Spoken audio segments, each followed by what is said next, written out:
Bonjour à tous, pour ceux que je n'ai pas vus ce matin, j'espère que vous allez bien.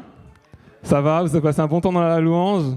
On peut encore remercier même Muriel, Myriam et Lise au piano qui nous ont bien accompagnés dans ce temps de louange.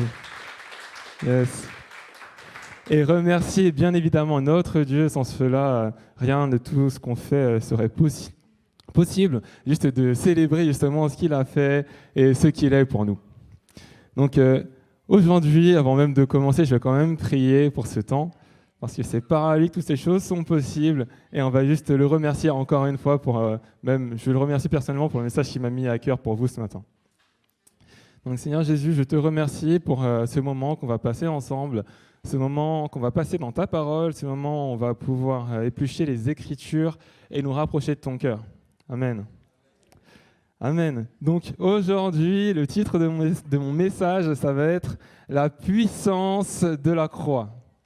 La puissance de la croix. Là, on fait un retour aux sources, là, c'est bon. Là, on va voir quelle est l'essence même de notre croyance, ça va être incroyable.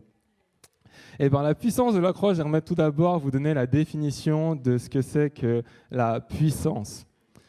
Donc, à la slide suivante, justement, on peut voir que la puissance, c'est la faculté de produire un effet, capacité, force ou le caractère qui en résulte. Donc je vais vous donner des exemples pour que ce soit beaucoup plus concret. Je pense que tout le monde ici dans la salle pense qu'une bombe, s'il voit une bombe devant lui, il sait que cette bombe est puissante. Il le sait, bien évidemment. Pourquoi ? Parce que cette bombe, elle a la faculté de produire un effet dévastateur. Cette bombe, elle peut exploser tout simplement. Voilà ce qu'elle peut faire. Et moi, j'aimerais vous donner un passage qui est dans la Bible, qui se trouve dans Jean 1, verset 3. Excusez-moi, je recommence. Jean, chapitre 1, verset 1 à 3, qui dit la chose suivante. « Au commencement de toute chose, la parole existait. La parole était avec Dieu, elle était Dieu. Tout est venu à l'existence par elle, et rien de ce qui est venu à l'existence n'est advenu sans elle. » Par ce verset, nous nous rendons compte que la parole est puissante. Pourquoi est-ce que la parole est puissante ? Parce que tout simplement, elle a eu la faculté de produire tout ce qui nous entoure. Elle a eu la faculté de produire cet univers dans lequel nous vivons, cette planète Terre sur laquelle nous vivons tous les jours de notre vie. Et ça nous permet de voir que la parole de notre Dieu est puissante. Dis à ton voisin, la parole de Dieu est puissante. Amen. Dans la parole, on peut aussi voir d'autres passages, comme par exemple Jean 1, versets 12 à 13, qui dit la chose suivante. « Cependant, à tous ceux qui l'ont reçue et qui croient en elle, elle a permis de devenir enfants de Dieu. Ils ne sont pas devenus enfants de Dieu par une naissance naturelle, par une volonté humaine, c'est Dieu qui leur a donné une nouvelle vie. » Dans ce passage, c'est encore la même parole. On pourrait donc se dire que cette parole est puissante. Cependant, dans ce passage, on ne voit rien de visible, on ne voit pas une puissance manifeste, on ne voit pas une puissance comme une bombe, on ne voit pas une puissance comme la création de l'univers. Mais cependant, on peut toujours affirmer que cette parole est puissante. Et j'aimerais te dire à toi qui m'écoutes qu'une parole puissante n'est pas forcément une parole visible, n'a pas forcément un effet visible lorsqu'elle se manifeste. Cette puissance est spirituelle. Cette puissance te lie à Dieu. Et maintenant, tu es son enfant, car tu crois en cette parole qu'il a donnée. Mais cette parole ne va pas créer une réaction chimique dans ton corps, dans tout ton organisme, où tu vas sentir un effet quelconque. Peut-être, mais pas forcément. Et justement, ce que j'aimerais te dire, c'est que la parole, elle peut être puissante, mais elle peut ne pas avoir d'effet visible dans ta vie. Et justement, on pourrait se dire que je pense que tout le monde a déjà passé une radio ici dans la salle. Une radio, tout le monde a passé une radio déjà dans la salle ici. Lorsqu'on passe une radio, il y a le radiologue qui vient, qui nous positionne, d'accord. Ensuite, la radio, elle est effectuée, mais est-ce que vous avez déjà posé cette question, pourquoi est-ce que la personne qui prend le cliché radiographique n'est pas dans la même pièce que moi ? Pourquoi cette personne s'éloigne à chaque fois ? Pourquoi cette personne va dans son petit endroit refermé avec sa petite loge qui est dans la salle, mais en dehors de la salle, vous voyez ? Pourquoi ? Tout simplement parce que cette personne-là sait que les rayons X sont dangereux. sait que les rayons X sont puissants et qu'il n'a pas à y être exposé, car s'il y reste exposé longtemps, des effets dévastateurs pourraient être finalement visibles dans son organisme plus tard. Cela pourrait amener énormément de cancers et toutes ces choses. Et lui, il sait tout ça. Et il veut se protéger de ces puissants rayons X. Et du coup, il s'éloigne. Et là, on peut voir très bien que la puissance, elle peut s'exprimer au travers de quelque chose de tout à fait visible, comme l'explosion d'une bombe. Et elle peut aussi se manifester par quelque chose qu'on ne voit pas, qu'on ne discerne pas. Et nous pouvons lire aussi dans la parole comment est-ce que cette parole, la parole de Dieu, s'est incarnée en ce monde. Et elle s'est incarnée en la personne de Jésus-Christ. Dans Jean 1, verset 14, on peut lire « La parole est devenue un homme et il a habité parmi nous. Nous avons vu sa gloire, la gloire qu'un Fils unique, plein du don de la vérité, reçoit du Père. » Et quand Jésus est venu en ce monde, il a fait énormément de miracles. Et là, nous avons pu apercevoir la gloire de Dieu. Mais un autre texte aussi nous dit la chose suivante, qui se trouve dans Ésaïe 53, verset 2. « Il s'est élevé devant lui comme une faible plante, comme un rejeton qui sort d'une terre desséchée. Il n'avait ni beauté ni éclat pour attirer nos regards, et son aspect n'avait rien pour nous plaire. » Et là, encore une fois, il est question de Jésus-Christ. Et là, on peut voir, encore une fois, que la puissance de Dieu qui s'est manifestée en Jésus-Christ a parfois été visible et parfois n'a pas été visible. Le mode d'action de Dieu est double. Il peut agir d'une façon puissante, comme j'ai parlé des rayons X tout à l'heure, mais il peut aussi agir à la manière d'une bombe, comme lorsqu'il a créé l'univers, notre univers. Et du coup, j'aimerais qu'on puisse partir ensemble sur ce message et voir comment la puissance de Dieu s'est manifestée au travers de Jésus-Christ avant la croix, pendant la croix et après la croix. Et du coup, premièrement, je vous propose de partir sur mon premier titre qui est « De l'intime à la sphère publique ». Donc, de l'intime à la sphère publique. Vous savez, lorsque Jésus-Christ est venu sur la terre, il y a eu tout d'abord une révélation qui a été faite à Marie. Et lorsque cette révélation a été faite par un ange, il y a aussi eu l'action du Saint-Esprit. Elle est devenue enceinte non par une relation sexuelle entre une femme et un homme, mais elle est devenue enceinte par l'action du Saint-Esprit. Dans Matthieu 1, 18, on peut lire ce passage. « Voici dans quelles circonstances Jésus-Christ est né. Marie, sa mère, était fiancée à Joseph, mais avant d'habiter ensemble, elle se trouva enceinte par l'action de l'Esprit Saint. » Donc là, déjà, on peut voir que la puissance de Dieu se manifeste. Mais la puissance de Dieu s'est manifestée dans le cadre de cette intimité avec Marie. Elle ne s'est pas manifestée auprès de tout le monde. Et il n'y a pas une voix qui a retenti dans la ville où Marie habitait ou dans le village pour dire que Marie va tomber enceinte d'une manière surnaturelle. Non, ça s'est fait dans l'intimité. Dans l'intimité. Il n'y avait que Marie et Dieu à ce moment. Ensuite, cette intimité, elle s'est un peu ouverte. Elle s'est un peu ouverte parce que justement, Dieu l'a révélé à Joseph au travers d'un rêve, que le fils que Marie a n'est pas un fils qu'elle a fait avec un homme du dehors. Non, c'est un fils qui vient du Saint-Esprit. Et si on va encore un peu plus loin, lorsque Christ est né dans l'étable, il y a eu cette rencontre avec les bergers qui s'est faite aussi de manière divine, car les bergers avaient été avertis par des anges de la naissance de Jésus-Christ. Ensuite, plus tard dans la vie de Jésus, lorsqu'il a grandi, il s'est fait baptiser. Et lors de son baptême, là, on voit que Dieu se manifeste puissamment et que son ministère commence à devenir visible. C'est comme si là, à ce moment, Dieu mettait enfin la lumière sur Jésus et qu'il disait que « Voici mon Fils bien-aimé ». Il a fait descendre une colombe avec cette voix qui s'est fait retentir dans le ciel, qu'on retrouve dans Matthieu 3, verset 17, qui disait « Et voici une voix fit entendre des cieux ces paroles, « Celui-ci est mon Fils bien-aimé, en qui j'ai mis toute mon affection. » Et là, le ministère de Jésus, il n'est plus juste intime. La puissance de Dieu ne se manifeste plus dans le cadre intime, mais là, il est rendu public. Et c'est comme lors de notre célébration que nous avons eue dimanche dernier avec tous ces baptêmes, où toutes ces personnes vivaient déjà dans des trucs intimement avec Dieu, mais ils ont décidé de partager toutes ces choses par leur témoignage d'une manière publique. Mais ce n'est que le début. Et ce n'est que le début, justement, de l'ouverture de Christ au monde au moment de son baptême. Mais lorsqu'il s'est ouvert au monde, il n'a pas arrêté d'avoir des temps d'intimité avec Dieu. Et à partir de ce moment, il a été envoyé dans le désert. Et dans le désert, il a été tenté. Et lorsqu'il faisait face à cette tentation, il a exprimé la puissance de Dieu au travers de sa parole pour repousser l'ennemi, pour repousser le diable.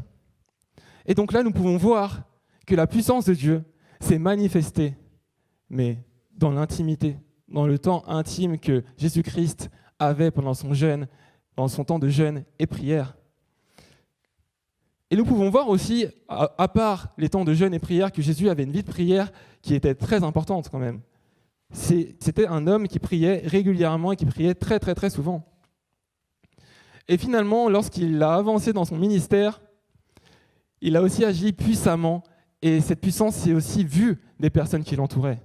Elle s'est vue lorsqu'il a recruté ses disciples, lorsque ses disciples travaillaient, lorsque ses disciples étaient à la tâche, avant même qu'ils soient ses disciples.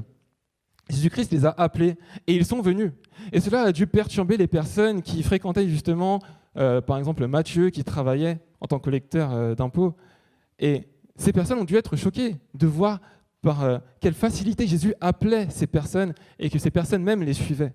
Et là, on peut voir déjà la puissance de Dieu se manifester au travers d'ordres simples. Viens et suis-moi. Et la personne suit. On peut voir aussi la puissance de Dieu qui s'est manifestée au travers des enseignements de Jésus-Christ, qui rassemblait des milliers de personnes. On peut le voir aussi au travers de tous ces miracles, la multiplication du vin, des pains, des poissons, du fait qu'il ait guéri énormément de personnes, qu'il ait chassé des démons, qu'il ait même ressuscité des morts. On peut aussi le voir de manière surnaturelle. Certains disciples l'ont vu transfiguré. Je ne sais pas si vous vous rendez compte, transfiguré. Dans Matthieu 17, versets 1 à 6, on peut lire « 6 jours après, Jésus prit avec lui Pierre, Jacques et Jean son frère. Et il les conduisit à l'écart sur une haute montagne. Il fut transfiguré devant eux, son visage resplendit comme le soleil, et ses vêtements devinrent blancs comme la lumière. Et voici, Moïse et Élie leur apparurent, s'entretenant avec lui.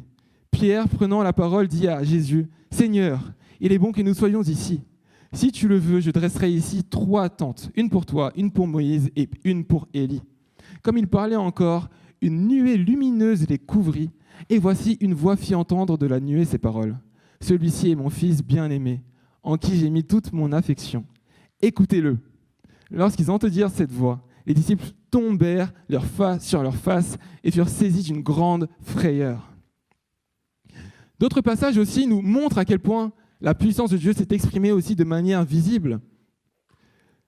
Elle nous montre au travers quand Jésus a frappé le figuier lorsqu'il l'a maudit, et les disciples ont vu ce figuier une deuxième fois, mais totalement rabougri. Et là, ils ont été surpris de la puissance de Dieu, que ce soit aussi au travers du fait qu'il ait calmé les tempêtes, les éléments même lui sont soumis, que ce soit au travers de la sagesse qu'il a eue, lorsque tous les pharisiens et tous les spécialistes de la loi lui posaient des questions pour le piéger, où il a su répondre avec une telle sagesse, une sagesse divine. Que ce soit aussi au travers de nos vies. Je crois que Christ, la vie de Christ que nous devons refléter, n'est pas une vie où la puissance invisible règne pleinement. Jésus, lorsqu'il était sur terre, certes, il a fait appel à cette puissance invisible dans cette vie de prière, lorsqu'il était face à la tentation. Mais il a surtout guéri, il a surtout manifesté sa puissance au travers de libération, de démoniaques, de captifs.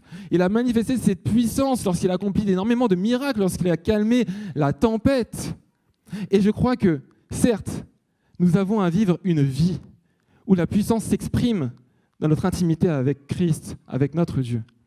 Mais que cette intimité, tôt ou tard, elle est censée se révéler au plus grand nombre. Et que nous sommes censés vivre une vie où la puissance s'exprime aussi de manière tout à fait visible des uns et des autres qui nous entourent. Jésus-Christ a exprimé cette puissance invisible, mais a exprimé beaucoup plus cette puissance qui était visible. Donc je t'encourage à la manifester lorsque tu es tenté, à la manifester dans ta vie de prière, à la manifester aussi par des jeûnes, par de la prière, pour que ton Dieu se révèle aussi d'une façon totalement visible à tes collègues, à ta famille et à tout ton entourage. Yes. Vous savez, Christ, lorsqu'il était dans son ministère et qu'il était dans cette puissance visible de tout le monde qui l'entourait, il a aussi parfois prophétisé. Il a prophétisé même plusieurs fois en disant qu'il ressusciterait, qu'il sera tué et qu'il sera ressuscité, qu'il ressusciterait. Dans Matthieu 16, verset 21, on peut lire « À partir de ce moment, Jésus commença à montrer à ses disciples qu'il lui fallait aller à Jérusalem, souffrir beaucoup de la part des anciens, des chefs, des prêtres et des spécialistes des Écritures, être tué, et le troisième jour, ressusciter. » Donc là, on a parcouru comment la puissance de Dieu s'est manifestée, cette puissance incarnée en Jésus-Christ avant la croix. Et j'aimerais qu'on puisse maintenant rentrer dans le vif du sujet, là, avec la croix même. La croix même. Et du coup, j'aimerais vous présenter mon deuxième point qui est la capacité à renverser une situation. La puissance de Dieu, la puissance de la croix a la capacité de renverser n'importe quelle situation, que ce soit la croix elle-même ou que ce soit même dans notre vie personnelle. Et cet épisode de la croix, à partir du moment où il fut crucifié, il y eut deux phases. La première phase, c'est une phase où toutes les personnes qui l'entouraient se moquaient de lui. Cette phase où il fut crucifié à 9h du matin, on peut lire ça dans Marc 15, verset 25, qu'il était 9h du matin quand on le crucifia, mais cette phase qui a duré 3 heures, entre 9h du matin et midi. Cette phase où on peut lire dans Matthieu 27, 39 à 44, la chose suivante. Imaginez-vous, 9h du matin, Jésus crucifié, et là, les passants qui disent la chose suivante. Les passants l'insultaient en hochant la tête. Ils disaient « Toi qui détruis le temple et qui le rebâtis en 3 jours, sauve-toi toi-même. Si tu es le Fils de Dieu, et descends de la croix. » De même, les grands prêtres, les spécialistes des Écritures et les anciens se moquaient de lui et disaient « Il en a sauvé d'autres, mais il est incapable de se sauver lui-même. Il est le roi d'Israël. Qu'il descende maintenant de la croix et nous croirons en lui. Il a mis sa confiance en Dieu et a déclaré « Je suis le Fils de Dieu. » Eh bien, si Dieu l'aime, qu'il le sauve maintenant. Et les brigands qui avaient été crucifiés avec lui l'insultaient de la même manière. Donc ça, c'est la première phase. Mais vous savez, Dieu n'est pas un Dieu qui cherche à avoir l'accord de tout le monde. Non, Dieu ne cherche pas l'approbation des gens, il ne cherche pas l'approbation des hommes. Il est Dieu, il sait qui il est, et il n'a pas besoin de montrer qui il est à des personnes qui ne croient pas en ce qu'il est capable de faire. Mais il y a aussi une deuxième phase. Et dans cette deuxième phase, j'aimerais dire qu'elle est particulière parce que lorsque Dieu fait des choses, parfois, on a tendance à dire qu'il prend du temps. Moi, je trouve souvent que Dieu il prend son temps, il prend vraiment trop son temps même parfois. Et justement, on peut lire dans Matthieu 27, 45, « À midi, l'obscurité se fit sur toute la terre et dura 3 heures de l'après-midi. Il dura jusqu'à 3 heures de l'après-midi. » Donc encore une fois, on a eu 3 heures. 3 heures où il ne se passait rien de visible, rien de concret, suivi de 3 heures où l'obscurité régnait sur toute la terre. Et là, on peut commencer à se dire, tiens, c'est bizarre, il y a un truc qui commence à se passer là. Il y a un truc qui se trame, il y a un truc qui va arriver. Mais bon, ça n'a pas changé grand-chose, l'obscurité, ça fait peur à personne. Et dans Matthieu 27, versets 46 à 54, on peut lire la chose suivante.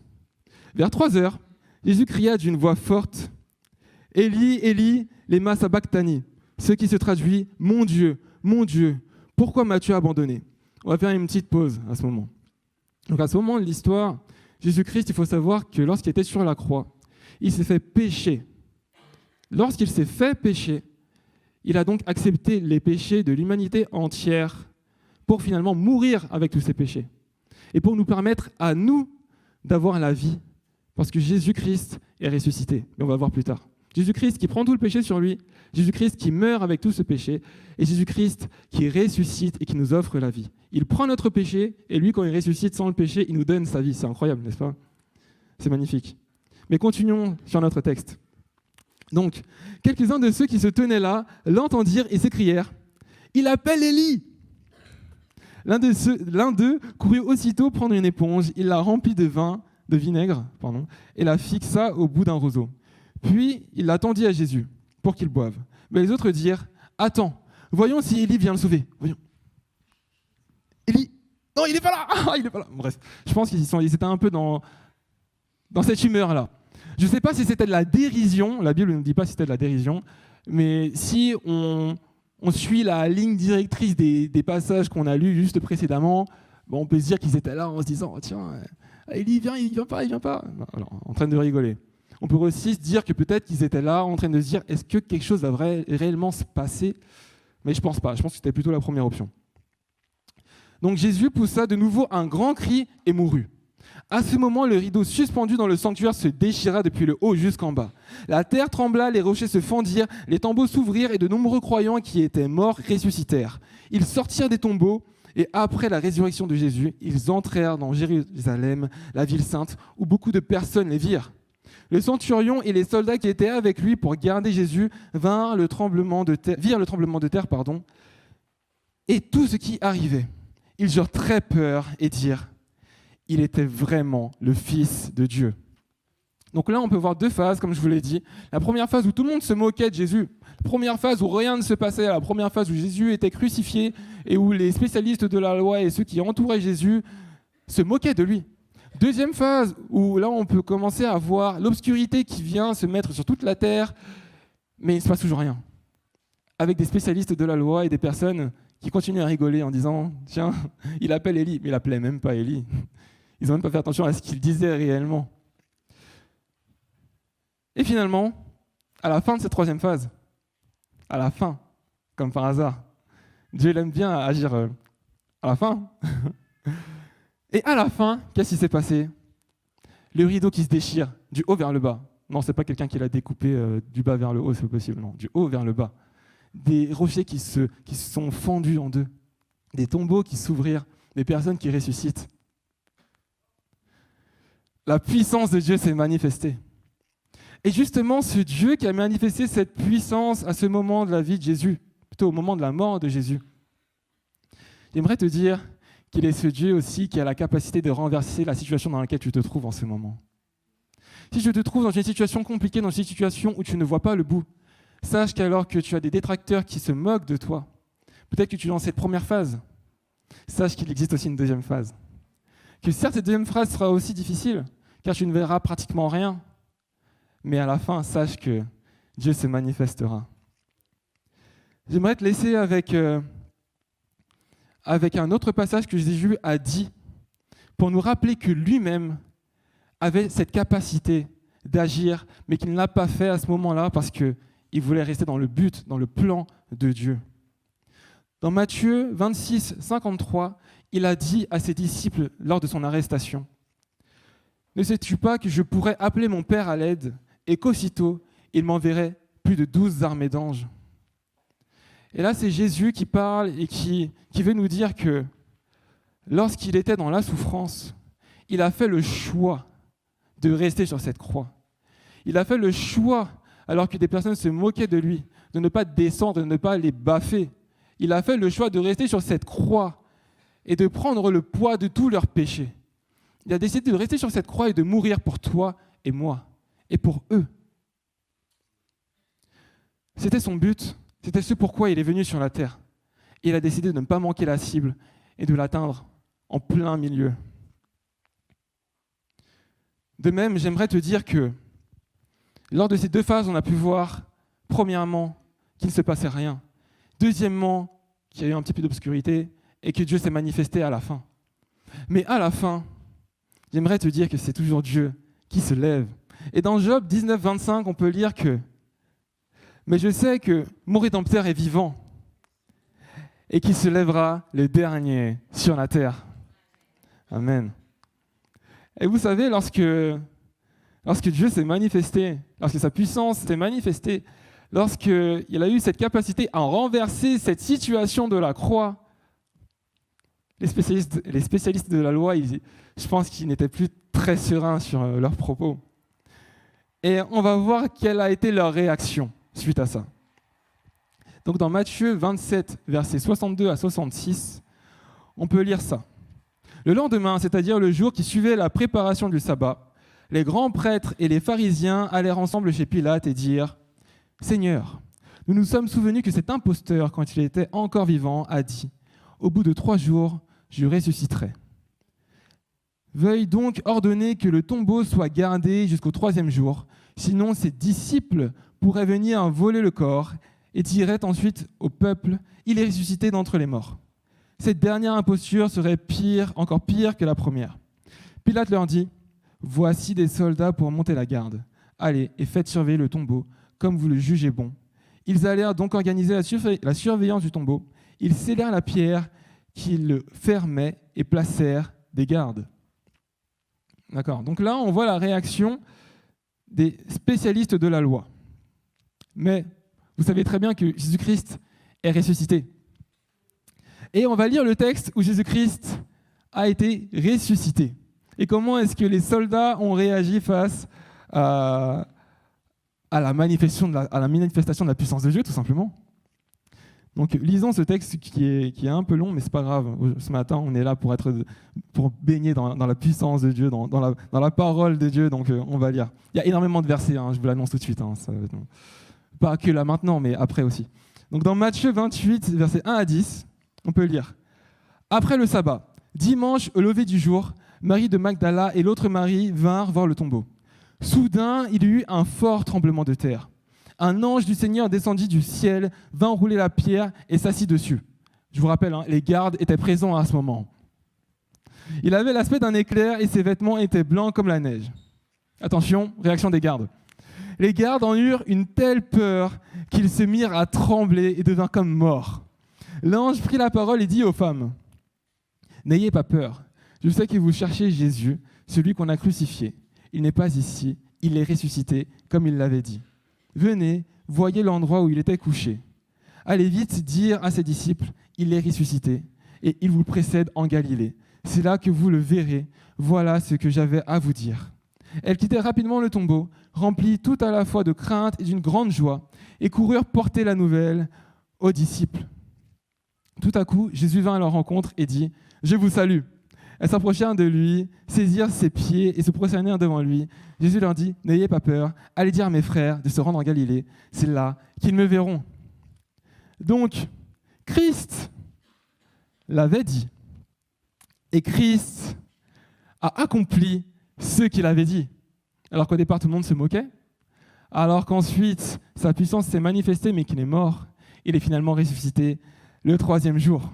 Et les soldats qui étaient devant ce tombeau, et qui avaient tellement peur qu'ils étaient là, tremblés à la limite de la mort, comme nous décrit ce texte, tellement ils avaient peur, ils ont dû faire leur rapport justement aux personnes qui les ont embauchés pour ce travail, de surveiller le tombeau. Et on peut lire dans Matthieu 28, 12 à 15, comment s'est passé ce rapport des soldats. Donc, les grands prêtres se réunirent avec les anciens. Après avoir tenu conseil, ils donnèrent une forte somme d'argent aux soldats et leur dirent : « Voici ce que vous raconterez. Les disciples de cet homme sont venus voler son corps durant la nuit, pendant que nous dormions. Et si le gouverneur l'apprend, nous saurons le convaincre et nous vous éviterons toute difficulté. » Les gardes prirent l'argent et agirent conformément aux instructions reçues. Ainsi, cette histoire s'est répandue parmi les Juifs jusqu'à ce jour. Donc là, vous pouvez voir que les soldats, je ne vous l'ai pas lu parce que sinon ça allait faire vraiment trop long, mais bon, les soldats ont rapporté justement ce qui s'est passé lorsque l'ange est apparu. Et ils sont venus voir les grands prêtres, les spécialistes de la loi, et ils ont dit, on peut pas, il y avait un ange qui était plus fort que nous, et on est tombé par terre, et voilà. Mais finalement, les spécialistes ont dit à ces hommes, on vous donne de l'argent, voilà, il y a de l'argent ici, tu prends l'argent, et tu dis que les disciples sont quand même venus, et que tu t'es endormi. Voilà, c'est ce que tu vas raconter. Et donc, c'est ce qu'ils ont raconté. C'est ce qu'ils ont raconté. Mais à ce moment, on peut donc se rendre compte que les spécialistes de la loi, ils n'étaient même pas sincères lorsqu'ils disaient à Christ, lorsqu'il était sur la croix, que si tu descendrais, on croirait en toi. Pourquoi ? Parce que Christ a fait bien plus que descendre sur la croix. Il est mort, il est ressuscité, et il est revenu. Et les spécialistes de la loi n'ont toujours pas cru à ce moment. Parfois, on pourrait être amené à dire à Dieu, si tu fais ci, si tu fais ça dans ma vie, je croirai en toi. Mais j'aimerais te dire que si tu ne crois pas en ce que Dieu a pu faire dans la vie de tes frères et sœurs, tu ne croiras pas non plus lorsqu'il s'agira de toi. Donc j'aimerais t'inviter maintenant aussi à te rappeler que ce Dieu a déjà fait le premier pas pour venir à ta rencontre. Et qu'il a mis sa vie, justement, qu'il a mis sa vie sur la ligne, là, pour toi. Il l'a mis à part pour toi. Il s'est sacrifié pour toi. Et que ce miracle est censé te suffire pour croire. Bien sûr, Dieu peut faire énormément de choses dans ta vie. Mais si tu ne crois pas à ce miracle qu'il a fait pour toi, jamais tu croiras à la puissance qui pourrait se manifester autrement dans ta vie. Et jamais tu pourras finalement être sauvé. Car c'est par sa résurrection qu'il nous a finalement redonné la vie. Donc, cette bonne nouvelle, elle a produit un effet. Lorsque Dieu se manifeste, il y a toujours aussi un effet qui vient avec son action. Et dans Matthieu 28, au verset 8, on peut lire que les femmes qui ont vu le tombeau vide quittèrent rapidement le tombeau. Donc je vous lis le passage, Matthieu 28, 8. Elles quittèrent rapidement le tombeau, remplies tout à la fois de crainte et d'une grande joie, et coururent porter la nouvelle aux disciples. Donc là, on peut voir que lorsque l'esprit entre en action, ses fruits aussi sont là. Et vous savez que le fruit de l'esprit, dans Galates 5, 22 jusqu'au verset 26, il nous est dit que ce que l'Esprit Saint produit, c'est l'amour, la joie, la paix, la patience, la bienveillance, la bonté, la fidélité, la douceur et la maîtrise de soi. Et ensuite, le passage continue en nous disant « La loi n'est certes pas contre de telles choses ». Et il nous dit aussi un peu plus loin « Ceux qui appartiennent à Jésus-Christ ont fait mourir sur la croix leur faiblesse humaine, avec ses passions égoïstes et ses mauvais penchants. L'Esprit nous a donné la vie. Laissons-le donc aussi diriger notre conduite. » Comme je vous ai dit, Jésus-Christ s'est fait péché, il a pris le péché du monde, il a pris notre péché, et ce péché est mort à la croix. Alors maintenant, laissons-le donc aussi diriger notre conduite, et reflétons l'Esprit de Dieu avec son fruit. Et c'est ce que les femmes qui sont allées au tombeau ont eu. C'est ce que les femmes, justement, ont été remplies de ce fruit et ont exprimé toute cette joie, et ils sont partis aller voir les disciples. Donc, ils sont partis aller voir les disciples. Et moi, j'aimerais vous faire une petite introduction sur le Saint-Esprit parce que c'est ce que Jésus-Christ, justement, avait introduit aux disciples lors de la Sainte Seine. Lors de la Sainte Seine, dans Jean 16, versets 7 à 11, il a parlé à ses disciples en ces mots. « Cependant, je vous dis la vérité. Il vaut mieux pour vous que je m'en aille, donc qu'il meure à la croix, et puis qu'il ressuscite, et qu'ensuite il y ait l'ascension, et qu'il retourne dans le ciel. » Donc, je vous relis le passage. Donc, cependant, je vous dis la vérité, il vaut mieux pour vous que je m'en aille, car si je ne m'en vais pas, celui qui doit vous venir en aide ne viendra pas à vous. Mais si je m'en vais, je vous l'enverrai. Et quand il viendra, il prouvera aux gens de ce monde leur erreur au sujet du péché, de la justice et du jugement de Dieu. Pour ce qui est du péché, il réside en ceci. Il ne croit pas en moi. Pour ce qui est de la justice, elle se révèle en ceci. Je vais auprès du Père et vous ne me verrez plus. Pour ce qui est du jugement, il consiste en ceci. Celui qui domine ce monde est déjà jugé. Donc là, maintenant, j'aimerais qu'on puisse juste avoir une petite illustration. Est-ce que, Enoch, tu pourrais me ramener une table, s'il te plaît? C'est pas grave, on va y arriver. On va y arriver. Ah, j'ai besoin de 2 personnes, là. J'ai besoin de 2 personnes. 2 personnes volontaires. Non, pas de chaise. J'ai besoin de 2 personnes volontaires. C'est un peu bizarre, hein? Mais je vais demander à une personne qui se considère comme très faible physiquement de venir ici. Oui, c'est une demande bizarre. Oui, je vous l'ai dit, je vous l'ai annoncé. Quelqu'un qui se sent très faible physiquement, s'il vous plaît. Quelqu'un. Ou sinon, c'est moi qui choisis. Tu viens, Lys? Ah, yes, super, merci, Lys. On peut l'applaudir. Merci Lys. Super. Ok. Et maintenant, j'ai besoin d'une personne qui se considère comme très forte physiquement. Vraiment, c'est bon, je suis super puissant. Est-ce que quelqu'un pourrait venir? Quelqu'un qui se sent rempli de puissance comme Samson? Non? Il n'y a personne. C'est moi qui choisis. Hein. C'est moi qui choisis sinon. Bon, bah, choisis alors. Ok, bah, choisis. Je descends. Je vais choisir. Alors, qui est-ce que je vais prendre? Un homme bien fort, bien solide. Vas-y, viens, Jonathan. Viens. Viens, Jonathan. Viens.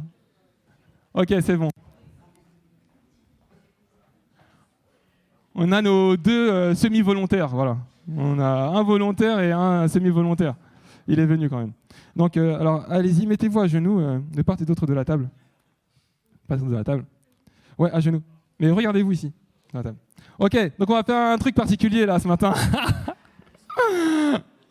Ok, donc on va faire un petit bras de fer là. Non, c'est pas que je suis sadique. Mais j'aimerais qu'on fasse un petit bras de fer justement pour illustrer les propos que je vous ai énumérés tout à l'heure. Donc, Jonathan, la consigne, elle est la suivante pour toi. Donc, tu vas faire un bras de fer avec Lys, mais toi, ce que tu vas faire, c'est résister face à Lys. D'accord ? Et toi, Lys, la consigne, elle est simple. Tu fais un bras de fer avec Jonathan, mais tu donnes tout ce que tu as. Tout ce que tu as, tu donnes tout. Tout, tu donnes tout. Je vais voir transpirer, bref. Tu donnes tout. Et Jonathan, toi, tu ne dois pas plier. D'accord ? Mais tu peux faire genre un peu tu perds et tout. Tu fais comme tu le sens, mais tu perds pas. Ok ? D'accord ? Je vais compter sur toi ? Ok, allez-y, faites le bras de fer. Ok, vas-y Lys, donne tout. Donc là, en fait, par cette illustration, on peut voir qu'il ne se passe rien. Il ne se passe rien. Lys donne tout ce qu'elle a. Tout ce qu'elle a dans ses tripes. Mais il ne se passe rien. Et cette situation, moi, lorsque j'ai relu le passage de Jésus-Christ à la croix, ça m'a fait penser à cette chose-là, à ça. Ça m'a fait penser au fait que, justement, Christ était sur la croix, il ne se passait rien. Tout le monde se moquait de lui parce que, certes, le bras de fer, en fait, il est au même état. Il est dans le même état que lorsqu'il a commencé. Christ a annoncé énormément de choses. Christ a annoncé qu'il allait ressusciter. Mais il ne se passe rien. Christ a annoncé qu'il était le Messie, le Sauveur. Les spécialistes de la loi disaient qu'il pouvait même descendre de la croix. Je ne vais pas encore terminer, je vais continuer de résister. Et du coup, ce qui se passe dans cette situation, c'est que tout le monde voit que le bras de fer ici, il ne se passe rien en fait finalement. Qu'on ne sait pas qui croire, on ne sait pas si Christ est un imposteur, on ne sait pas si les spécialistes de la loi ont raison. Lys, continue s'il te plaît. Mais comme je vous l'ai dit, au travers de ces deux périodes, lorsque Christ ne faisait rien sur la croix, et lorsque Christ a rendu l'âme, et qu'il s'est manifesté, on a pu voir comme la victoire de Christ sur la croix. Alors que l'ennemi s'est déchaîné et a tout fait pour qu'il reste bien mort, bien enterré, il est finalement ressuscité. Et j'aimerais nous dire que lorsque Christ s'adressait à ses disciples et qu'il disait que le Saint-Esprit doit venir pour ce qui concerne le jugement de Dieu, et où il disait que celui qui domine ce monde est déjà jugé, j'aimerais te dire que, alors que le bras de fer a encore lieu dans notre vie actuellement, il est déjà remporté. Il est déjà remporté. Alors que tu vois qu'il ne se passe rien, le bras de fer est déjà remporté, est déjà gagné. Parce que Christ a vaincu le péché et qu'il nous a donné sa vie. Alors maintenant, je te prie d'abréger les souffrances de Lys, Jonathan, et tu peux finir. Donc, comme vous aurez pu le deviner dans ce bras de fer, dans cette illustration, est-ce que je pourrais reprendre la table pour moi, s'il te plaît? Dans cette illustration, nous avions Jonathan qui représentait Dieu. Ce Dieu qui n'a pas besoin de prouver au monde qui il est. Et que nous avions aussi Lys, qui était l'ennemi, on ne va pas dire les autres noms parce que je n'en ai pas les autres noms, et qui justement donnait tout ce qu'elle avait pendant la période où elle pouvait utiliser tous les moyens qu'elle avait en elle pour anéantir les plans de Dieu. Mais elle n'a pas réussi. En même temps, j'ai fait exprès, j'ai pris Lys. Bref. Mais il faut savoir que notre Dieu est puissant. Et que cette puissance, même si elle ne se manifeste pas tout de suite, elle est bel et bien présente. Elle est bel et bien là. Rappelez-vous, puissance invisible et puissance visible. Puissance invisible et puissance visible. Le bras de fer, il est déjà gagné. Donc moi, ce que j'aimerais t'inviter à faire, c'est d'être rempli de ce Saint-Esprit pour finalement vivre dans cette réalité. Alors que tu vois le bras de fer qui est toujours là, alors que nos deux protagonistes sont toujours dans la même position depuis le début du bras de fer, sache qu'il y en a un qui donne tout pour aboutir, pour anéantir les plans de Dieu, et il y en a un qui est serein, qui est calme, le Saint-Esprit, qui a été envoyé par Jésus-Christ pour nous et qui habite en nous.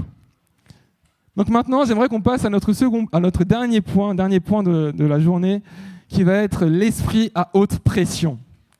Dis-le à ton voisin, l'esprit à haute pression. Ok, super. Donc, dans la parole de Dieu, on peut lire la chose suivante qui se trouve dans Psaume 1, versets 1 à 3. « Heureux l'homme qui ne marche pas selon les conseils des méchants, qui ne s'arrête pas sur la voie des pécheurs et qui ne s'assied pas en compagnie des moqueurs, mais qui trouve son plaisir dans la loi de l'Éternel et qui la médite jour et nuit. Il est comme un arbre planté près d'un courant d'eau qui donne son fruit en sa saison et dont le feuillage ne flétrit point. Tout ce qu'il fait, lui, réussit. » Donc là, ce qu'on peut voir par ce passage, c'est que alors que des temps viennent, des temps où la sécheresse va peut-être venir, si tu es posté à côté, près d'un courant d'eau, ton feuillage ton feuillage, il restera toujours là. Excusez-moi. Je vais pas retenter, c'est bon, j'ai échoué 2 fois, je ne retente pas.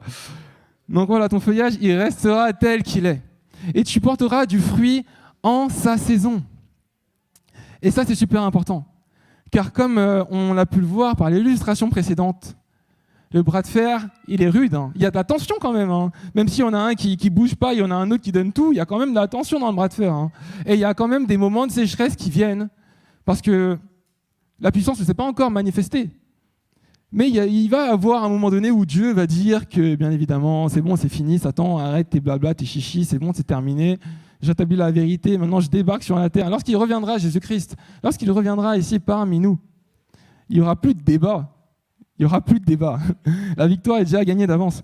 Mais pendant ces temps de trouble, pendant ces temps où Jésus-Christ a promis une souffrance pour son Église, ce n'est pas une promesse qui est très cool, mais bon, c'est ce qu'il nous a promis. Il a aussi promis justement qu'il allait nous envoyer ce Saint-Esprit. Et ce Saint-Esprit, il nous l'a envoyé pour que nous puissions être forts, rester remplis, rester comme cet arbre qui est près du courant d'eau, pour rester reboosté, pour rester en vie, et ne pas mourir face aux circonstances que nous voyons dans la vie de tous les jours. Et cet esprit, tu sais, il n'est pas que là pour te donner la vie, mais il est aussi puissant. Il nous dit dans Acte 1, verset 8, « Mais vous recevrez une puissance, le Saint-Esprit survenant sur vous, et vous serez mes témoins à Jérusalem, dans toute la Judée, dans la Samarie, et jusqu'aux extrémités de la terre. » Mais pour que tu puisses être puissant, pour que tu puisses être rempli du Saint-Esprit, pour que tu puisses exprimer cette puissance et être plus fort que l'esprit qui règne dans ce monde, comme nous avons pu le voir lors de ce bras de fer, il est important en fait d'être rempli tout simplement. Oui. Si tu n'es pas rempli, tu ne pourras pas être puissant et exprimer cette puissance. Et j'aimerais te dire en plus de ça que dans Romains 8, 11, on peut lire que l'esprit qui a ressuscité Christ d'entre les morts est celui qui vit en toi. Et si l'esprit de celui qui a ressuscité Jésus-Christ d'entre les morts habite en vous, celui qui a ressuscité Christ d'entre les morts rendra aussi la vie à vos corps mortels par son esprit qui habite en vous. En vous. Et tout simplement, j'aimerais vous parler de ce que le Saint-Esprit aimerait accomplir dans ta vie, lorsque tu es rempli de lui. Dans Acte 2, verset 4, on peut lire « Ils furent tous remplis du Saint-Esprit et se mirent à parler en d'autres langues, selon que l'Esprit leur donnait de s'exprimer. » On peut lire aussi dans Acte 5, versets 12 à 16, que de nombreux signes extraordinaires et prodiges étaient accomplis par les apôtres parmi le peuple. Les croyants se tenaient tous ensemble dans la galerie à colonnes de Salomon. Personne d'autre n'osait les approcher de près et pourtant le peuple les estimait beaucoup. Une foule de plus en plus nombreuse d'hommes et de femmes croyait au Seigneur et l'on se mit à amener les malades dans les rues. On les déposait sur des civières ou des brancards afin qu'au moment où Pierre passerait, son ombre au moins recouvre l'un ou l'autre d'entre eux. Une multitude de gens accouraient aussi des localités voisines de Jérusalem. Ils amenaient des malades et des personnes tourmentées par des esprits impurs, et tous étaient guéris. Donc là, qu'est-ce qui se passe? On a notre Pierre qui est rempli du Saint-Esprit, et lorsqu'il passe dans les rangs, lorsque son ombre touche les gens, ils se retrouvent guéris. Le parler en langue, ces miracles que Pierre pouvait faire aussi, mais c'est juste quelqu'un qui est rempli, qui déborde, qui est dans une effusion, dans quelque chose d'incroyable avec le Saint-Esprit qui peut faire ça. On peut lire aussi dans Actes 19, versets 11 à 12, que Dieu accomplissait des miracles extraordinaires par l'intermédiaire de Paul. C'est ainsi qu'on posait sur lui les malades C'est ainsi qu'on posait sur les malades des linges ou des mouchoirs qui avaient touché son corps. Ils étaient alors délivrés de leur maladie et les esprits mauvais sortirent d'eux. Encore une fois, là, on peut voir que l'esprit faisait des choses fascinantes, des choses étonnantes qui dépassaient tout ce que l'on pouvait imaginer. Pourquoi ? Parce qu'ils étaient remplis justement de cette personne que Christ a décidé de nous envoyer pour nous aider dans notre tâche, pour que les autres discernent et voient que sans Christ, ils resteraient dans le péché. Et que le bras de fer est déjà gagné. Amen. Il est déjà gagné. Ok. Et justement, ce qui est triste, c'est que, alors que nous pouvons croire en cette puissance qui a été manifestée lors de la création du monde par la parole de Dieu, et que Dieu ait décidé de nous envoyer son Fils en incarnant cette parole sur la terre, et que finalement, il nous envoie, suite à l'ascension de Jésus-Christ, son Saint-Esprit, finalement, cette œuvre de la croix, ce que la croix a permis, toutes ces choses, le monde n'a pas su le reconnaître, n'a pas su reconnaître la puissance qui était dedans. Dans 1 Corinthiens 1, verset 18, on peut lire, en effet, « Proclamer la mort du Christ sur la croix est une folie pour ceux qui se perdent, mais nous qui sommes sur la voie du salut, nous y discernons la puissance de Dieu. » Et Christ nous a dit la chose suivante, qu'il fallait qu'on naisse d'eau et d'esprit. Dans Jean 3, 5, il dit, Jésus répondit, en vérité, je te le dis, il parlait à Nicodème, « Si un homme ne naît d'eau et d'esprit, il ne peut entrer dans le royaume de Dieu. » Et là, Jésus-Christ, il nous parle encore de ce Saint-Esprit qu'il a décidé de nous envoyer. Mais il nous parle aussi d'eau. Et je me rappelle, j'ai déjà fait une Sainte Seine par rapport à une introduction à la Sainte Seine avec cette dimension de l'eau. Et là, je me suis dit que c'était vraiment le bon moment pour la replacer, celle-là. Parce que justement, lorsque nous croyons en Dieu, c'est comme si nous acceptions de boire ses paroles. Et lorsque nous buvons ses paroles, nous buvons justement cette eau et ce Saint-Esprit. Et c'est là que nous naissons de nouveau avec ce Saint-Esprit. Lorsque nous décidons d'accepter ces paroles, lorsque nous croyons en les paroles que Christ a pour nos vies. Et dans Jean 6, 35, Jésus dit « Moi, je suis le pain de vie. Celui qui vient à moi n'aura jamais faim, et celui qui croit en moi n'aura jamais soif. » Et c'est là qu'on peut voir que la soif et la croyance sont liées dans ce passage. Accrochez-vous parce que là, il y a pas mal de passages. Je suis désolé, mais c'était vraiment important. Je ne me voyais pas supprimer les passages. Du coup, dans Jean 3,16, ça tout le monde le connaît. « Car Dieu a tant aimé le monde qu'il a donné son Fils unique, afin que quiconque croit en lui ne périsse point, mais qu'il ait la vie éternelle. » La vie éternelle. Et le passage suivant, justement, nous montre que cette vie éternelle commence déjà dès maintenant. Dans Apocalypse 21,6, il nous est dit « C'en est fait. Je suis l'alpha et l'oméga, le commencement et la fin. Celui qui a soif, autrement dit, celui qui cherche Dieu. » C'est comme ça que je l'ai compris, du coup, je vous le dis comme ça. « Je lui donnerai à boire gratuitement de la source d'eau de la vie. » Gratuitement. Mais il faut bien savoir qu'un prix a été payé à la croix. Et dans Jean 4, verset 14, on peut lire « Mais celui qui boira de l'eau que je lui donnerai n'aura plus jamais soif. L'eau que je lui donnerai deviendra en lui une source d'eau qui jaillira jusque dans la vie éternelle. » Donc on peut voir quoi ? Qu'on boit la parole de Dieu. On boit justement cette eau. Et que cette eau, une fois que nous l'avons bu, elle devient en nous une source d'eau qui jaillira jusque dans la vie éternelle. Et cela, je crois que ça traduit la naissance dans l'esprit. Ça traduit cette naissance dans l'esprit. Mais à quoi est-ce qu'elle va nous servir, cette source d'eau? À quoi est-ce qu'elle va nous servir? J'aimerais te dire ce matin que cette source d'eau, que ce Saint-Esprit qui est en toi, que cette parole incarnée en Jésus-Christ qui a ensuite envoyé ce Saint-Esprit, cette personne semblable à lui et qui vit en nous, est cette parole que rien ne peut stopper. Rien ne peut stopper la parole de Dieu. Et cette parole de Dieu est en toi pour qu'il y ait finalement cette différence dans le monde.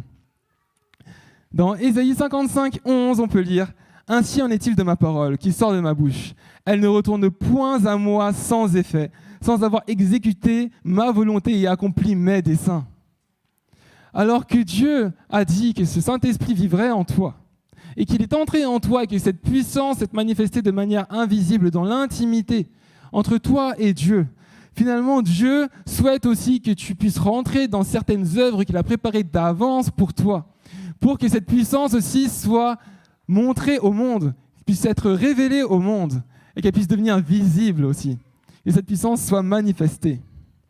Et j'aimerais te dire que la parole que tu as accueillie en toi, par l'intermédiaire du Saint-Esprit, a cet effet. Dans Hébreux 4, verset 12, on peut lire « En effet, la parole de Dieu est vivante et efficace. Elle est plus coupante qu'une épée à 2 tranchants. Elle pénètre au point où elle sépare l'âme et l'esprit, les jointures et la moelle. Elle passe au crible les désirs et les pensées du cœur humain. » C'est un passage puissant, n'est-ce pas? Mais maintenant, si on se replonge vraiment pleinement dans l'illustration de ce qu'est la parole de Dieu. Vous savez, Jésus-Christ a dit que nous naîtrons d'eau et d'esprit. Et que lorsque nous boirons, lorsque nous croirons justement en cette personne qui est Christ, nous allons le recevoir en nous. Et que cette parole que nous allons recevoir en nous, c'est comme de l'eau que nous allons boire, qui allait se transformer en une source qui jaillira jusque dans la vie éternelle. Cette eau est la parole de Dieu. La parole de Dieu qui peut être vue par nous comme la Bible, mais comme aussi le Saint-Esprit qui vit en nous. Et lorsque tu es rempli des passages bibliques, lorsque tu es rempli du Saint-Esprit, tu es rempli de cette source d'eau à l'intérieur de toi. Mais qu'est-ce qu'on en fait maintenant? Comment couper des choses avec de l'eau? Comment? Là, je pourrais être comme le spécialiste de la loi qui était là en face de Jésus qui disait... Tu disais que tu pouvais descendre de la croix? Descends de la croix. Tu dis que tu es le Fils de Dieu? Descends. Tu dis que tu peux sauver énormément de personnes, mais toi, je ne peux pas te sauver. Mais t'es un imposteur, en fait. Et là, on pourrait se dire, mais Dieu, mais qu'est-ce que tu me racontes? Qu'est-ce que tu me racontes, là? Mais qu'est-ce que je vais couper avec de l'eau? Mais qu'est-ce que je vais couper avec ça?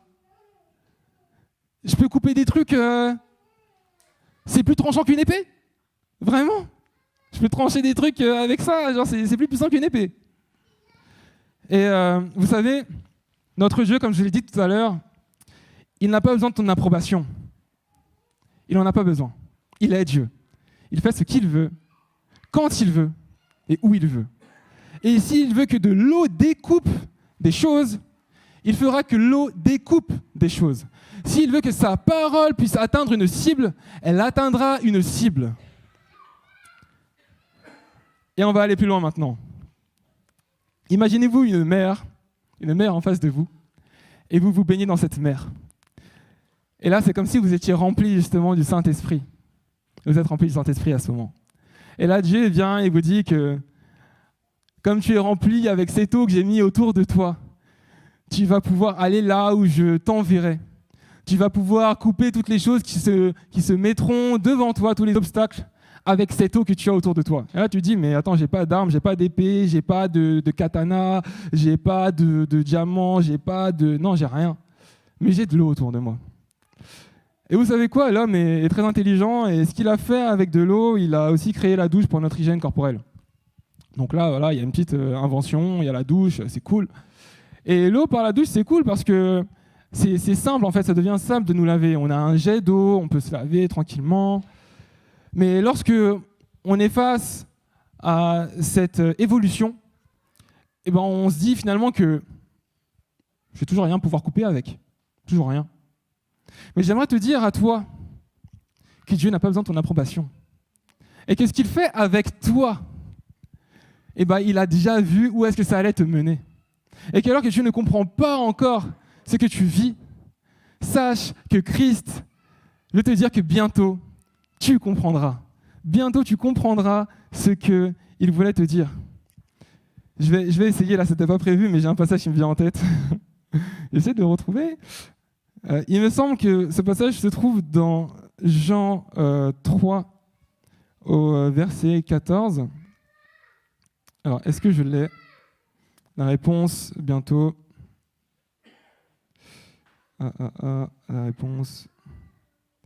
Non, c'est pas celui-là. Je le retrouverai tout à l'heure, je vous le dis, je l'aurai tout à l'heure. Mais ça dit exactement ce que je vous ai dit à l'instant. C'est que, alors que tu ne comprends pas ce que tu vis actuellement, lui sait très bien ce pourquoi tu traverses cette situation.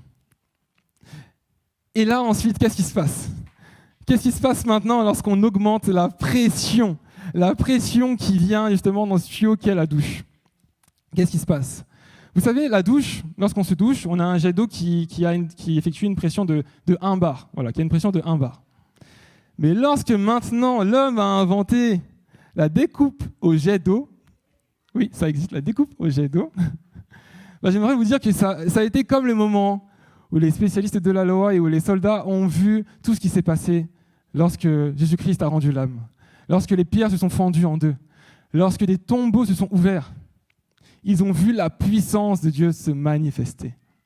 Et j'aimerais vous donner une petite vidéo qui va nous être donnée par l'équipe média derrière, qui nous montre en fait comment est-ce que la découpe au jet d'eau agit.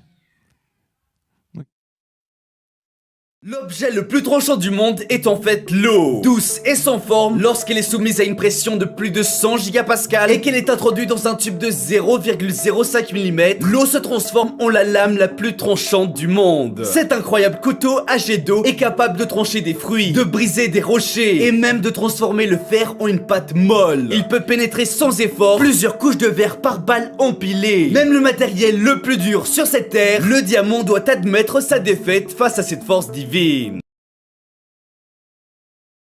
Pas fait exprès, je suis tombé dessus par hasard. Et du coup, justement, on peut voir que la parole de Dieu, rien ne peut la stopper. Rien ne peut la stopper, mais pas sous forme liquide, sans pression. Il faut qu'il y ait de la pression qui soit appliquée à cette eau. Et là, c'est une bonne nouvelle que je t'annonce, mais en même temps une mauvaise nouvelle. Parce que la pression, elle peut tout simplement se référer à toutes les épreuves que nous traversons. Et j'aimerais te dire que ces épreuves que tu traverses dans ta vie, elles sont là pour que tu puisses appliquer à cette source que Dieu a mis en toi une pression suffisante pour faire tomber les murs, pour faire tomber les barrières, pour casser tout ce que l'ennemi a mis devant toi. Toutes ces épreuves que tu traverses, tout ce que tu traverses est là finalement pour te permettre d'augmenter la pression qui est à l'intérieur de toi, pour faire ressortir cette eau que Dieu a mis en toi et tout ce que tu pourras faire avec cette pression. Rappelle-toi qu'avec 1 bar, tu peux juste te doucher. Mais avec 6480 bars, là, tu peux découper tout et n'importe quoi.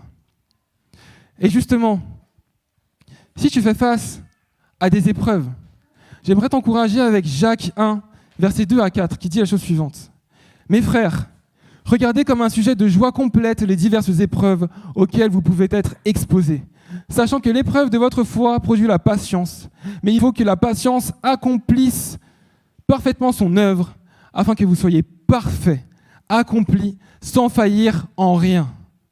Sans faillir en rien, comme ce jet d'eau ne faillira en rien en s'il s'agit de la découpe, en s'il s'agit de découper des choses, il peut faillir en rien. Et je pense que Dieu veut que tu puisses utiliser cette source qui est en toi. Et pour cela, si tu ne t'engages pas sur les sentiers que Dieu a prévus pour toi, il va t'y pousser gentiment quand même parce qu'il t'aime et parce qu'il veut le meilleur pour toi. Et parce qu'il veut que tu n'utilises pas juste un jet d'eau pour te doucher, mais il veut que tu puisses utiliser un jet d'eau super puissant. Un jet d'eau super puissant pour découper tous les projets que l'ennemi a sur ta vie et les rayer de la carte. Il veut que tu puisses être parfait et que tu puisses faillir en rien. Il veut que tu puisses être précis. Il veut que tu puisses accomplir sa volonté. Et pour ça, il va falloir rechercher Dieu. Dans Matthieu 6, 33, on peut lire « Cherchez d'abord le règne de Dieu. Cherchez à faire sa volonté et Dieu vous accordera aussi tout le reste. » Il nous est aussi dit dans 1 Chronique 16, verset 11, « Cherchez le Seigneur et sa force. Cherchez continuellement sa présence. » Dans Éphésiens 3, 20, 21, on peut lire aussi que « À Dieu qui a le pouvoir de faire infiniment plus que tout ce que nous demandons ou même inimaginons, par la puissance qui agit en nous, à lui soit la gloire dans l'Église et par Jésus-Christ dans tous les temps et pour toujours. » Amen. J'aimerais bien, Lise, si tu pouvais venir. Et tout simplement, on a pu voir comment est-ce que Christ pouvait manifester sa puissance. Il peut la manifester de manière visible aux yeux de nous les hommes, comme de manière invisible. Mais sa parole reste puissante. Par là, j'ai pu aussi vous dire que Christ avait la capacité de renverser n'importe quelle situation. Notre Dieu n'a pas besoin d'approbation. Notre Dieu a juste besoin de rien. Il est juste ce qu'il est. Et il montre au monde ce qu'il est, quand il veut, où il veut. Et notre Dieu a cette puissance, justement. Cette puissance pour te remplir, toi, être humain mortel de son Saint-Esprit. Cette puissance qu'il a eue pour incarner Jésus-Christ en ce monde, cette parole vivante et puissante. Il peut aussi l'avoir pour que tu puisses être, toi, rempli de son Saint-Esprit. Rempli de son Saint-Esprit, pas pour être passivement là dans la mer, à baigner confortablement dans cette eau, dans cette providence divine qu'il t'a donnée. Mais il t'a donné cela pour que tu puisses finalement rentrer dans les œuvres qu'il a prévues pour toi. Que tu puisses utiliser la foi qu'il t'a donnée. Que tu puisses utiliser toutes ces ressources qu'il a mises en toi pour rentrer dans ses projets et pour finalement souffrir pour Christ. Souffrir comme lui a souffert pour nous. Peut-être dans une moindre mesure, mais ça reste quand même de la souffrance. De la souffrance qui est peut-être pas grand-chose lorsqu'il s'agit de se lever tôt le matin pour venir servir à l'église, mais qui reste quand même un sacrifice. De la souffrance lorsqu'il va s'agir de renoncer à des choses qui vont t'entourer dans la vie quotidienne, pour plaire tout simplement à Dieu. Lorsque tu vas être face à toutes ces tentations qui t'entourent, manifester sa puissance, ne pas rester dans le confort, mais la manifester dès maintenant pour qu'elle puisse être manifeste à toutes les personnes qui t'entoureront dans la vie quotidienne. Je t'invite aujourd'hui à ne pas rester dans ton confort. Je t'invite à en sortir et à révéler la puissance de l'œuvre de la croix dans ta vie. À révéler cette puissance sans laquelle jamais le Saint-Esprit aurait pu habiter en toi. Alors je te prie, à toi qui es ici, de laisser Dieu t'envoyer là où il le désire. De laisser Dieu appliquer cette pression sur toi pour que les œuvres de l'ennemi soient tout simplement brisées dans le nom de Jésus. Pour que sa parole puisse atteindre la cible que Dieu a décidée. Pour que tu puisses atteindre cette cible que Dieu a mise sur ta vie.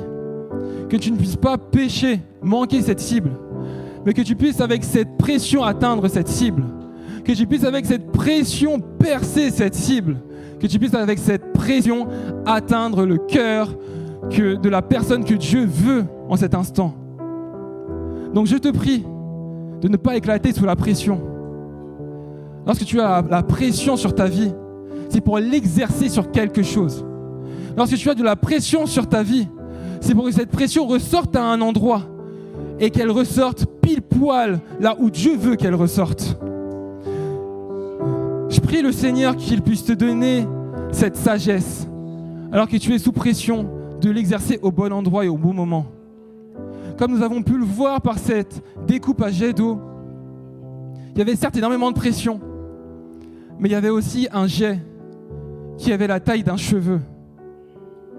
Et là, on peut voir que par cette taille de cheveux, qu'il est important d'être précis dans ce qu'on fait.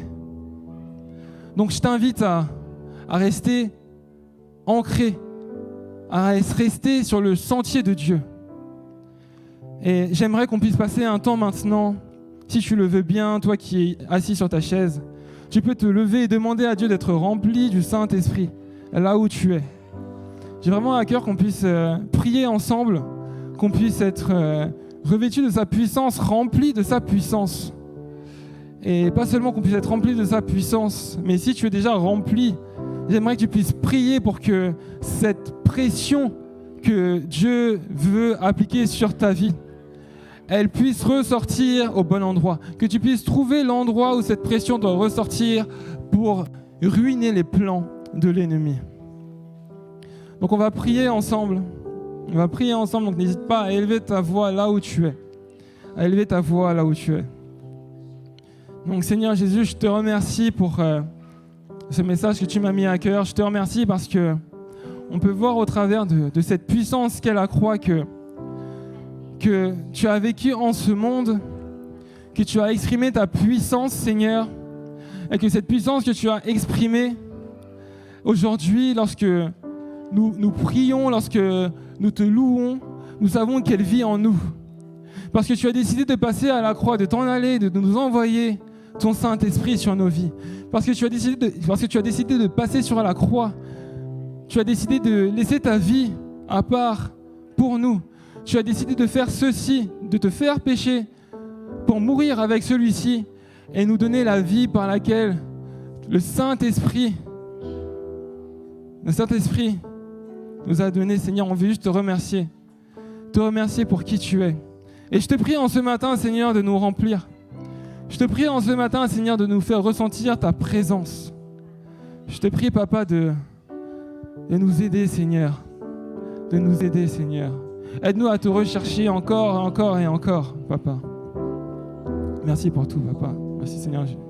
Merci, Seigneur Jésus.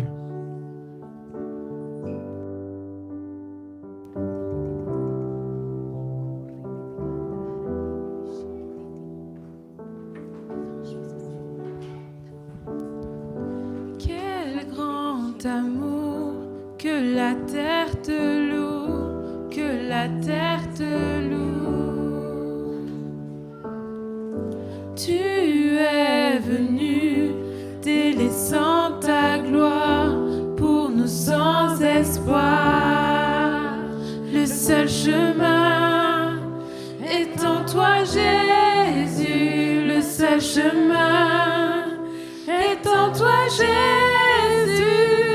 Tu es le Dieu victorieux. Tu règnes, tu vis, ô majesté. Que ton saint nom soit élevé. Jésus, Jésus, tu vis en nous. Alléluia. Ta gloire resplendit, tu es glorieux, tu es glorieux.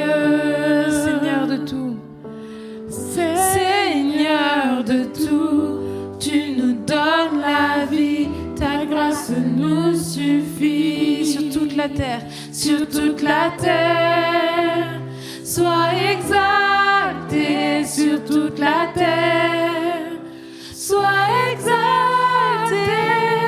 Tu es le Dieu victorieux, tu règnes, tu vis, ô majesté. Que ton saint nom soit élevé.